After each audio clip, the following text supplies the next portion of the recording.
Well, Agoro Carbon Alliance is carving a unique position in the farming market as it works to reverse the effects of climate change by decarbonizing ag production. Regional Sales Manager Jerry Stevens joins us now for an industry update.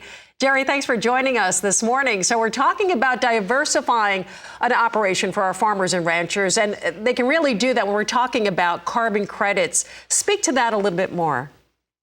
Absolutely. If you look at this diversification, well, first of all, thanks for letting me join you this morning. And I'm out of South Dakota, and we've been enjoying those hot weather on the plains as well. So as far as diversifying these markets for producers, we're really looking at diversifying the revenue streams on these operations. It's another revenue stream that they can bring in for capital improvements, improving their land and their soil health.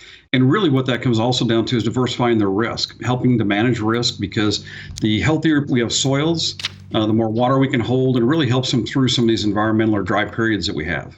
So if you can speak to the practices that Agoro Carbon offers to our farmers.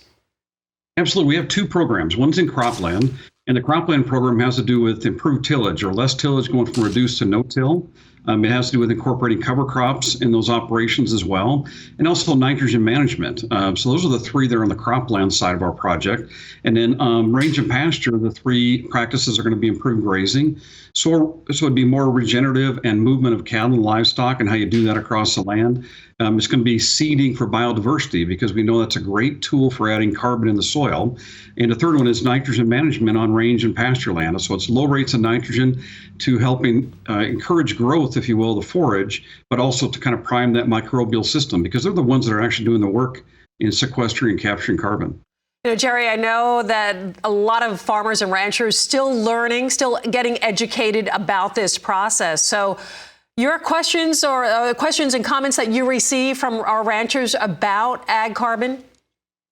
Yeah, part of it comes down to, what do I have to do to get involved? And I think one of the misconceptions in this market is we're going to ask people to do revolutionary things in their operations, whether it's farming or ranching. And what I think most of them find as we have questions about this is that really these are types of activities they're planning with their operation anyway. It's about doing more fencing or water projects.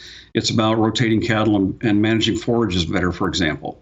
Yeah. So you're seeing implementation that is being done on farmers. Have you gotten out there in the field? Oh, absolutely. That's where I love to spend my time, and I'm blessed to spend time at the kitchen tables of a lot of producers. But, I've got a producer I work with in Montana that bought some land that really didn't have water resources, and you couldn't expect cattle to go over 2 miles to water. So he was able to, with these kind of funds, is to help put in a water system and really utilize his pasture and this ranch land better. Well, I know people are going to get one-on-one time with you guys. You're going to be at the Farm Progress Show next week? That's correct. We'll have quite a crew there. And also, you can check out agorocarbon.com for more information.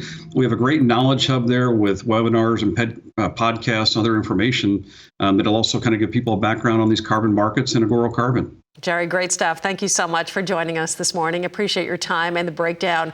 Agoro Carbon Alliance Regional Sales Manager Jerry Stevens.